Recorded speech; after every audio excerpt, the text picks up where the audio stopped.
Družba z nami je najboljša nogometašica med pevkami, največja carica na estradi in ženska, ki za razliko od vašega soseda ne žaga samo v nedeljo ob 9:30, ampak non-stop.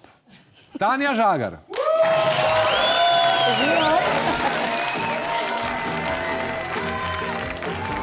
Kaj pa to pomeni, Tanja? Tanja pomeni pa eno tako živahno pa veselo deklič. Tako gobčno, ne? A slišite? A slišiš, kaj pravim? A slišite? Gobčno. Ti si tudi neki na Pedri, ne?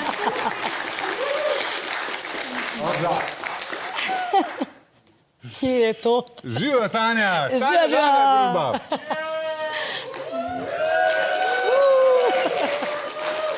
A se spomniš tega? Pa kako se ne bi spomnil? Katero leto je to bilo? To je bilo 97? A 7 ali pa 98, ampak mislim, da 7. Koliko ste bile stare? Jaz sem bila, se pravi, stara 15 let. Druge punce pa? Mi smo bile, ko smo začeli, od 12 do 15. 4, ne? 4, ja. Se pravi, mater je že deleč, je ventiš, pa ko te gledam, tako, veš, kot da si še frklica otrok. Kdo bi si mislil, da bo iz te frklice zraslo en slovenski glasbeni seks simbol? Grrrr. Ja. Foxy Teens. Ja. Povedali ste že v Daji, takrat sem še enkrat pogledal intervju, kako ste se dobile. Kako ste se pa razšle in zakaj? Zakaj? Bilo je leto 2005, ko smo sicer bile še zelo folk. Po 7-8 letih? Po 9. Po 9, aha. Smo bile sicer še vse zelo foksi razpoložene, ampak Teens je šel v stran, ne? Ja, seveda. Ja. Ja, seveda, ne moreš več. Pa smo pa rekli, je pa čas, da gre lepo vsaka svojo pot, da nekako lepo zaključimo tole naše delo, ki je bilo res zelo uspešno. Pa smo se lepo poslovili od oboževalk, oboževalcev, zelo smo to krasno naredili, no, tako da je ostal tudi od tega slovesa in lep spomin, čeprav je bilo težko na nek način. Ti si pa edina ostala še v tem biznisu? Ne, nisem edina ostala. Tudi naša Mirna Reynolds je potem stopila na samostojno pevsko pot, vmes je malo potovala po svetu, zdaj je spet nazaj, ima otročka tudi, fantka, tako kot jaz.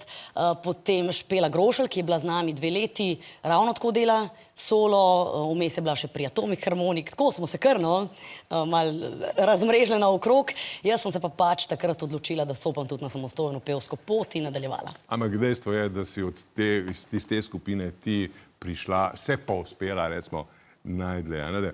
Veš, kaj me zanima, zdaj, koliko je že tega let, 20 let? V bistvu 23. 23 let, to je bentiš. Kakšna je razlika? Kako so se spremenili časi? V letu je potem šele internet, spremenili so se popolnoma odnosi, način sploh delovanja v glasbeni industriji. Kako to vidiš? Pa spremembe so takšne in drugačne, zdaj bi rabila več časa, da bi vse to ne bo tako na dolgo in široko. A bi hotela zdaj le jamrati? Včasih je bilo dobro. Nikakor, ne, jamrala sploh ne bi, nisem niti tip človeka, ki bi to počela, ker s tem nikamor ne pridemo, ne. Rajš pogledam vse iz neke dobre strani. Vedno v vsakem obdobju je tako, da je nekaj dobrega, nekaj malo manj, kakorkoli že. Takrat so bili takšni časi, zdaj so malo drugačni in tako je prav. Tako vzamemo in gremo veselo dalje naprej, novim ciljem naproti. Kako pa kaj obvladuješ medije? Mislim, jaz imam občutek, da se z njimi odlično razumeš, mislim, te pokrivajo, vsake toliko časa zvemo kaj novega. Ampak vem pa tudi, da mediji tudi niso to, kar so nekoč bili. Stvari so se zelo spremenile. Recimo, če bi ti že direkt vprašal, koliko intervjujev si napisala sama? Pa večino intervjujev zdaj pišemo sami. Zato, ker dobimo vprašanja in potem odgovarjamo in to je to. Pa včasih je celo boljš tako in tudi jaz zahtevam avtorizacijo vsakega, zaradi tudi nekaterih malo slabših izkušenj, ki sem jih imela, ampak sodelujemo čisto lepo z vsemi mediji, ni nobenih. Kako je lahko boljše zdaj v bistvu tako, da tem novinarjem sploh ni treba več nič delati, napišejo ti vprašanja, pošljajo po e-mailu, zdaj pa lahko odgovoriš, pa kaj napišeš, pol pa samo copy, paste, puf, pa v cajtange. Pa sva tam. Časi so se spremenili, tudi na tem področju. Ja, to še ni razlog, da ne bi malo pojamrala, kako je bilo počasih. Ne, brez veze. Rekel bom, bolj pošteno, ali manj pošteno.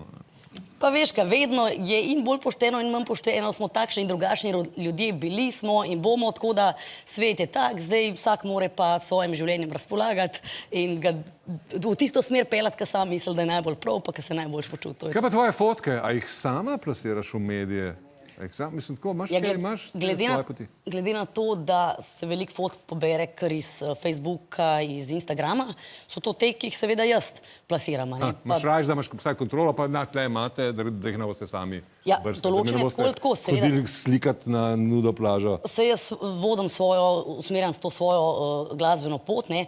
Ja, se tudi zgodi marsikdaj, da kje vidiš koga s telefonom v roki, pa tako. To se sicer meni zdi primerno, niti nezrelo, no. Ne predstavljam si, da bi sama vzela telefon pa kar nekoga slikala brez vprašanja, ne, se mi zdi. Nikoli ne veš, kakšen filter ima tip gor na Instagramu. Kaj bo zdaj naredil s tem. Hvala lepa za tvoj obisk. Tanja Žagar. Adijo. Tanja Žagar.